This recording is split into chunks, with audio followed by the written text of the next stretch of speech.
وَلَقَدْ أَخَذْنَا مِيثَاقَ بَنِي إِسْرَائِيلَ وَبَعَثْنَا مِنْهُمْ اثْنَيْ عَشَرَ نَقِيبًا وَقَالَ اللَّهُ إِنِّي مَعَكُمْ لَئِنْ أَقَمْتُمُ الصَّلَاةَ وَآتَيْتُمُ الزَّكَاةَ وَآمَنْتُمْ بِرُسُلِي وَعَزَّرْتُمُوهُمْ وَأَقْرَضْتُمُ اللَّهَ قَرْضًا حَسَنًا لَأُكَفِّرَنَّ عَنْكُمْ سَيِّئَاتِكُمْ وَلَأُدْخِلَنَّكُمْ جَنَّاتٍ تَجْرِي مِنْ تَحْتِهَا الْأَنْهَارُ فَمَنْ كَفَرَ بَعْدَ ذَلِكَ مِنْكُمْ فَقَدْ ضَلَّ سَوَاءَ السَّبِيلِ صدق اللہ العلی العظیم وصدق رسولہ النبی الکریم ونحن علی من الشاہدین والشاکرین والحمد للہ رب العالمین۔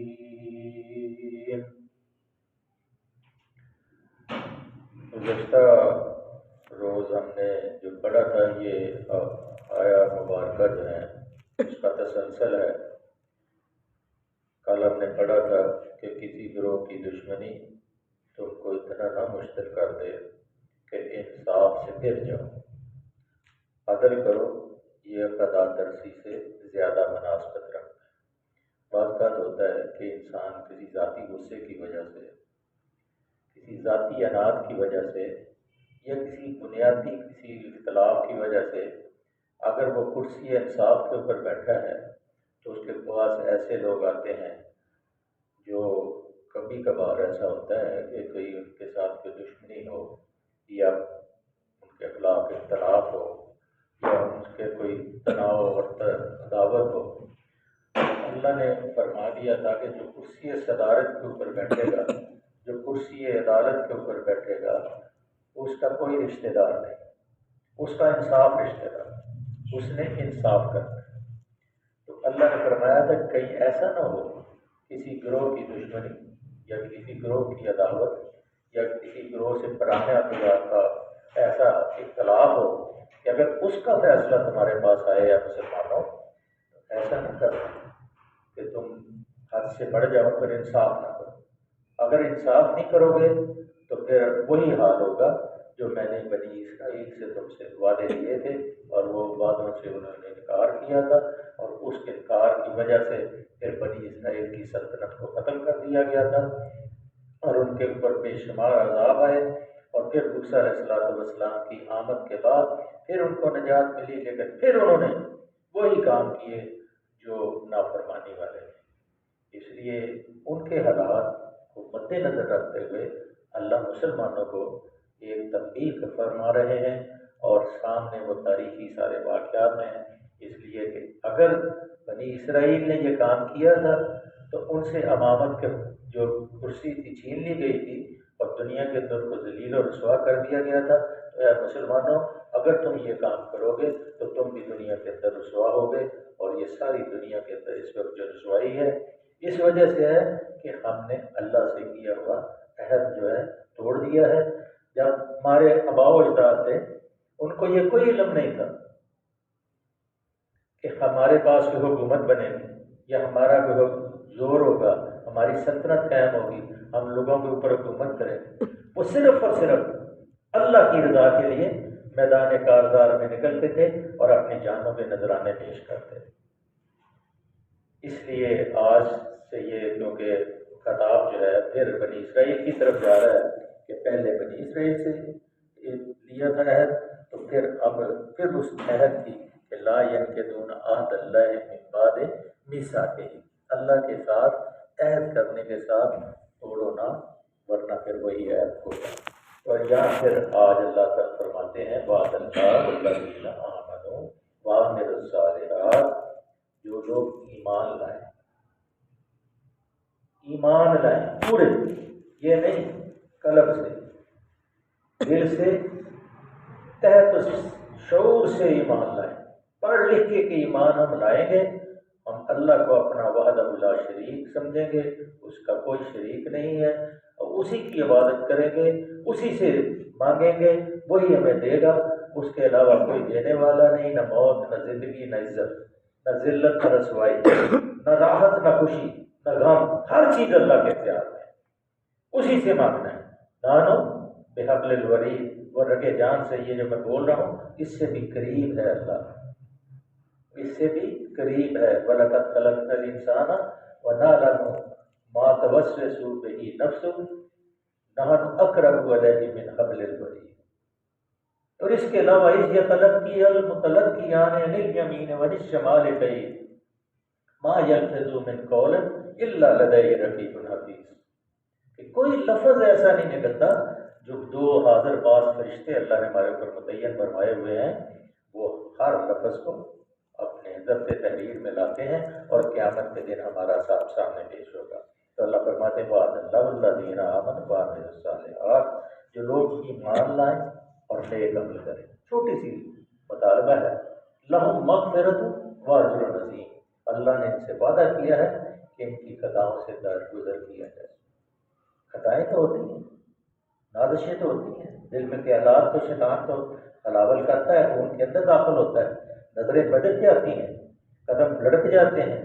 اور کبھی کبھی پھر انسان جو ہے گناہ کے اندر، اس کی سوچ جو ہے گناہ کے اندر ملوث ہو جاتی ہے۔ تو اللہ فرماتے ہیں اگر تم یہ کام کرو گے تو لہم مغفرت و اجر عظیم، جس کو اللہ کی مغفرت مل جائے، اللہ کے رسول صلی اللہ علیہ وسلم کے پیغمبر کے یار دوست، جن کی مراد رسول حضرت عمر فاروق رضی اللہ تعالیٰ عنہ، اور فرماتے ہیں کہ کاش کہ میں گاز کا ایک تنکا ہوتا اور میں ہوا اور آندھیوں سے جل کے راحت ہو گیا ہوتا اور میرا حساب نہ ہو۔ یہ حساب جو ہے اِنَّ عَلَيْنَا إِيَابَهُمْ ثُمَّ إِنَّ عَلَيْنَا حِسَابَهُمْ، اس کے پاس لوٹ کے جانا ہے، پھر اس نے حساب لینا ہے، تو پھر پتہ چلے گا۔ اس لیے میرے عزیزو خبردار ہو جائیں، قدم قدم پہ پھونک پھونک کے چلیں، کہ کوئی قدم، کوئی لہجہ، کوئی لمحہ، کوئی ایسا سیکنڈ نہ کہ اللہ کی نافرمانی میں نہ گزرے۔ کوشش کریں، باقی آپ کی جو کوشش ہے، محنت ہے، اللہ اس کے اندر برکت ڈال دیتا ہے۔ والذین کفروا وکذبوا بآیاتنا اولئک اصحاب الجحیم،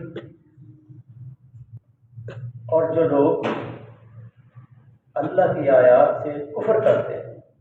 اور اللہ کی آیات کو جھٹلاتے ہیں تو وہ دوزخ میں جانے والے ہیں۔ وما ادراک ما ہی نار حامیہ،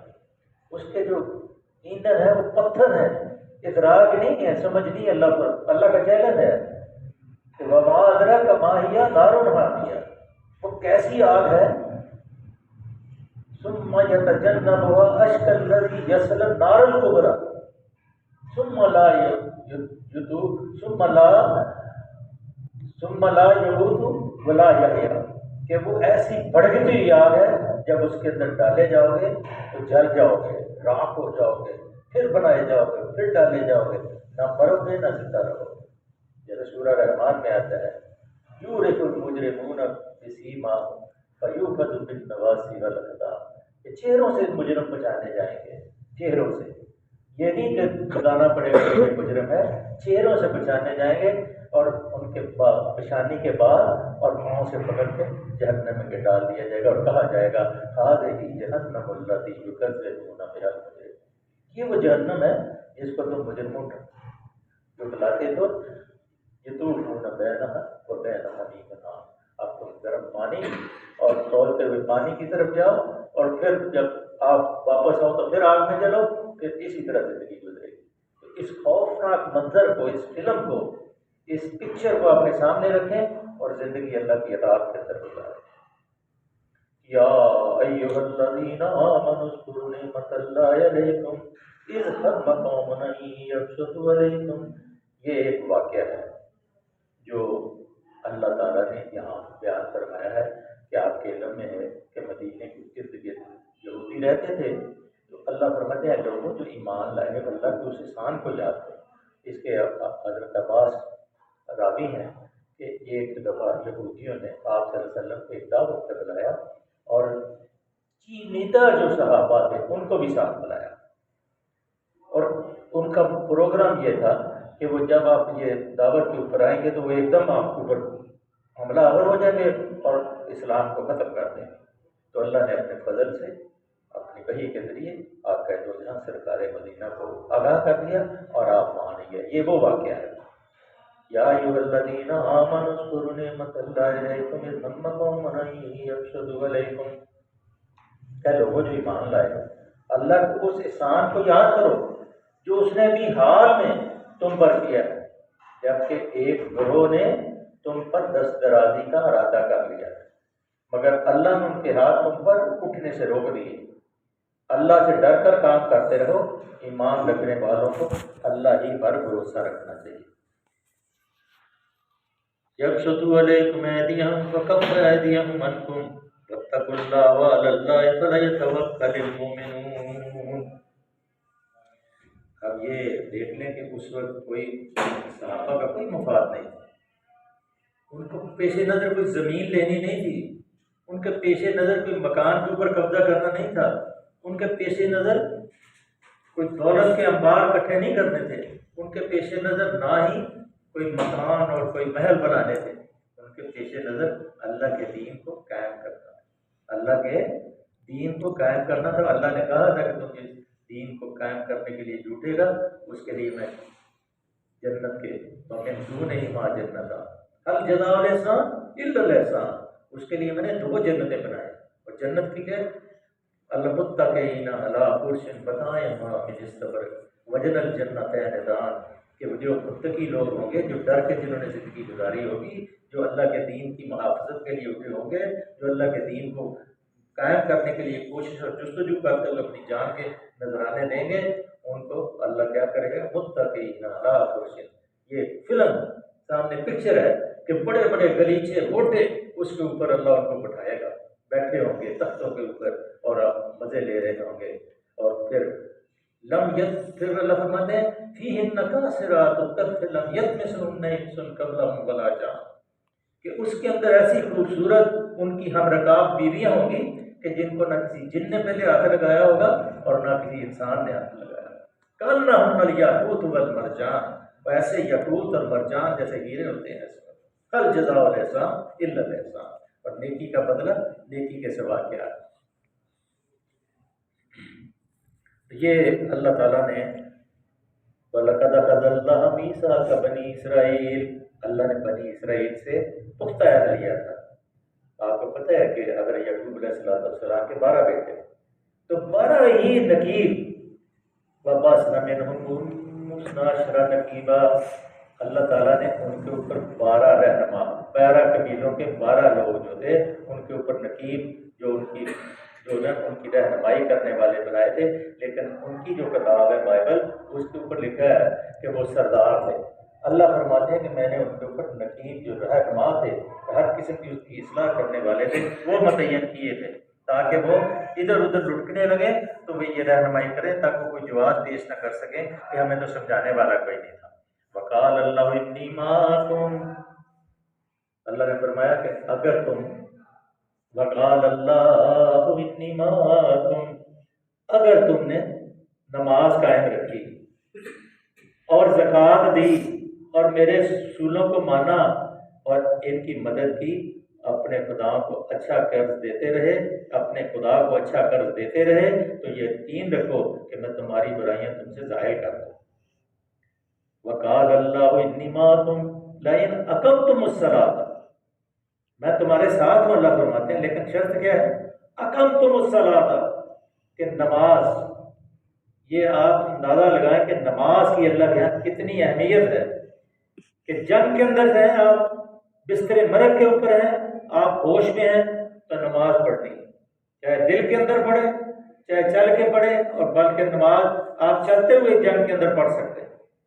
پیچھے آپ نے پڑھا ہے سورہ نساء کے اندر پوری تفصیلات، وہ صبر کے اندر نماز اور غم کی نماز، فکر کی نماز، پریشانی کی نماز کیسے پڑھنی، وہ پورا ہم نے پڑھا ہے، اس کو ذرا ذہن میں رکھیں۔ نماز ان الصلاۃ علی المؤمنین کتابا موقوتا، نماز جو ہے وقت مقرر کے ساتھ مومنوں کے اوپر فرض کی گئی ہے، اس کے اوپر کوئی تبدیلی نہیں۔ جو نماز نہیں پڑھتا اس کے وہ نماز ان الصلاۃ تنہا عن الفحشاء والمنکر والبغی یعظکم لعلکم تتقون، نماز جو ہے وہ تو برائیوں سے روکتی، اور تمہیں اس لیے نماز پڑھنی ہے تاکہ تم پرہیزگار بن جاؤ، لعلکم تتقون، ہدایت کن کے لیے؟ ھدی للمتقین، ان الذین یخشون ربهم بالغیب لهم مغفرۃ واجر کریم، جو بن دیکھے اللہ سے ڈریں گے ان کے لیے تو اللہ نے سورہ یاسین میں اجر کریم ہے۔ اور سورہ ملک میں فرمایا ان الذین یخشون ربهم بالغیب لهم مغفرۃ واجر کبیر۔ یہ نماز ہے، نماز کے بغیر اللہ کے رسول صلی اللہ علیہ وسلم جب وقت ہوتا تھا تو بلال کو کہتے تھے بلال پانی لاؤ، قرۃ ہے نماز، نماز سے میری آنکھوں کو ٹھنڈک بچاؤ۔ فَإِنْ أَقَمْتُمُ الصَّلَاةَ وَآتَيْتُمُ الزَّكَاةَ وَآمَنْتُمْ بِرُسُلِي وَعَزَّرْتُمُوهُمْ وَأَقْرَضْتُمُ اللَّهَ قَرْضًا حَسَنًا لَأُكَفِّرَنَّ عَنْكُمْ سَيِّئَاتِكُمْ۔ اور پھر جو مال اللہ نے دیا ہے، اللہ اپنے دیے ہوئے میں سے کیا کہتا ہے؟ اگر آپ اللہ کو اچھا قرض دیتے رہے، جو آپ کے پاس مال ہے یہ امانت ہے، اور جو اس کے اوپر زکوٰۃ ہے وہ ادا کرنا فرض ہے، اس کو سینت کے نہ رکھو۔ ذی القربى والیتامى والمساکین وابن السبیل، جو فالتو ہے اللہ کے راستے میں اپنے ذی القربى جو قریبی ہیں ان کو دو، رشتہ داروں کو، عزیزوں کو۔ دیکھو لڑائی جھگڑے ہوتے رہتے ہیں، دیکھو کون مفلس ہے، کون تنگ دست ہے، تو روٹی کھا کے نہیں سوتا، بیمار ہے، پریشان ہے، کاروبار نہیں ہے، تمہارا رشتہ دار ہے ذی القربى، اس کے اوپر مہربان ہو، اس کو پیسے دو، تمہارے پاس پیسے ہیں اس کو دو، پوچھو، اس کے چہرے کی طرف نہ دیکھو، اس کی ضرورت کی طرف دیکھو کہ وہ کیا، اگر وہ ہاتھ سے، منہ سے، زبان سے نہیں بول سکتا تو وہ اس لیے نہیں بولتا کہ وہ اپنی عزت نفس مجروح نہیں کرنا چاہتا، تو تمہارا فرض ہے چپ کر سکے، ایسے دو کہ دوسرے ہاتھ کو پتہ نہ چلے۔ ذوی القربى والیتامى والمساکین وابن السبیل۔ اور پھر جنگ کے اندر، جہاد کے اندر اللہ کے دین کو پھیلانے کے لیے، اللہ کے دین کی نصرت کے لیے اس مال کو خرچ کرو، اور جو اللہ کے دین کی نصرت کے لیے مال خرچ کرے گا وہ صدقہ جاریہ ہے، جو مسجدیں بنا جاتے ہیں، جو مدرسے قائم کر جاتے ہیں، جو اللہ کے دین کے لیے بازاروں اور گلیوں میں گھومتے اور پھرتے ہیں، اور ان کے اوپر جو خرچ کرتے ہیں لوگ، وہ بہت بلند درجے ان کے اللہ نے فرمایا ہے۔ لَأُكَفِّرَنَّ عَنْكُمْ سَيِّئَاتِكُمْ، انعام کیا ہے؟ جب ایسا تم کام کرو گے تمہاری سیئات کو اللہ کفرن معاف کر دے گا، سیئاتکم تمہارے گناہوں کو معاف فرما دے گا۔ یہ تو پروانہ ہے، بریت ہے، جیسے عدالت سے پروانہ ملتا ہے نا، جاؤ بھی تم بری ہو، تمہارے خلاف گواہ کوئی پیش نہیں ہو۔ اسی طرح اللہ تعالیٰ کی عدالت میں جب کوئی سایہ نہ ہوگا، عرش کے سائے کے اندر ایسے لوگ ہوں گے اور اللہ ان سے کہے گا اللہ تعالیٰ ولا خوف ولا حزن ان اللہ معنا، جیسے اللہ کے رسول صلی اللہ علیہ وسلم نے اپنے یار غار کو کہا تھا غم نہ کر، اللہ ہمارے ساتھ ہے۔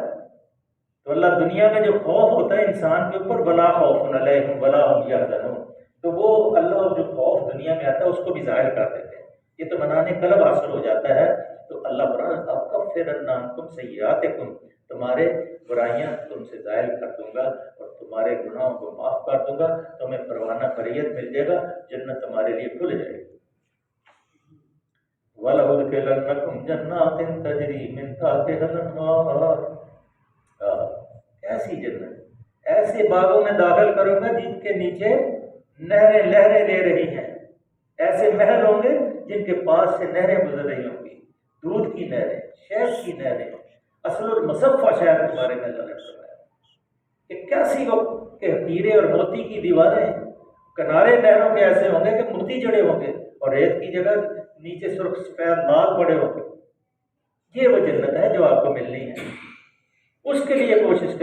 کریں حلال کھائیں، حرام سے بچیں، اور ہر وقت کوشش کریں کہ دوسروں کے حقوق جو ہے وہ ادا کرتے رہیں، تو انشاءاللہ العزیز چھوٹے چھوٹے گناہ جو ہیں اللہ تو وضو کرنے سے معاف کرتا ہے۔ نماز چلنے کے لیے، نماز پڑھنے کے لیے چل کے جب آپ مسجد کی طرف آتے ہیں پتہ نہیں کتنے گناہ اللہ معاف کرتا ہے۔ اگر کسی کو ایک لفظ آپ دین کا سمجھاتے ہیں، اگر اس کے ساتھ سمجھ گیا وہ، تو جب تک وہ زندہ ہے اس لفظ کی وجہ سے اس کو ہدایت اس کو مل گئی ہے، وہ ساری عمر کے آپ کے لیے گناہ آپ کے معاف ہوتے رہیں گے، آپ کے کھاتے میں انعام لکھا جاتا رہے گا۔ اور اگر وہ نہیں سمجھا تو تم نے اپنا بلے کو بلاؤ ہے، تم نے تو وہ ایک آیت بھی جو ہے تمہیں پہنچی ہے اس کو پہنچاؤ، تو تم نے تو اپنا کام کر دیا ہے۔ لیکن یہ اگر کوئی دعوے دار کھڑا ہوگا کہ میں پڑوس میں رہتا تھا، میرے ساتھ ہی رہتے تھے، مجھے جانتے تھے، سب کچھ میں سمجھتا تھے، لیکن انہوں نے مجھے دعوت نہیں دی، اس وقت پھر کام خراب ہوگا۔ اس لیے کوشش کریں کہ ہر چیز جو ہے اس کا ایک انجام ہے، برائی کا بھی انجام ہے اور اچھائی کا بھی، اور یہ سچی کتاب ہے، اس کو آپ لوگوں کو سنائیں گے، یہی نبی صلی اللہ علیہ وسلم سناتے ہیں۔ ٹائم ہو گیا، 1 منٹ میں لے لو۔ آگے ایک بڑی اچھی آیت ہے اس کی، فمن کفر بعد ذلک منکم فقد ضل سواء السبیل۔ کل اس کی تشریح کریں گے، یہ 2 3 4 5 منٹ یہ لے گی، اس لیے ٹائم کی پابندی کرنی ہے۔ تو اللہ سے دعا ہے کہ اللہ کی ذات کریم ہمیں قرآن کو سمجھنے اور اس کے اوپر عمل کرنے کی توفیق عطا فرمائے۔ صدق اللہ۔ اللہم صلی وسلم علی عبدک ورسولک ونبیک سیدنا محمد نبی الامی وعلی آلہ وصحبہ وبارک وسلم۔ اللہم حاسبنی حسابا یسیرا، اللہم انی اسألک علما نافعا، سعیا مشکورا، ذنبا مغفورا، رزقا واسعا، حلالا طیبا۔ یا اللہ جتنے بیمار ہیں سب کو شفا عطا فرما۔ اللہ آنے والے مسائل پر مشکلات سے بچا۔ اللہ اس قرآن کو ہمیں سمجھنے کی توفیق عطا فرما۔ اللہ اس قرآن کی حکومت اللہ اس قرآن کے اندر عطا فرما۔ اللہ عادل حکمران عطا فرما۔ اللہ موجودہ حکمرانوں ہدایت عطا فرما۔ اگر ان کے مقدر میں ہدایت نہیں تو اللہ ان کو ہم سے دور فرما۔ اللہ سود کی لعنت سے محفوظ فرما۔ اولادوں کو صالح بنا۔ اللہ جن کی اولاد نیک اور صالح عطا فرما۔ صلی اللہ علیہ وسلم۔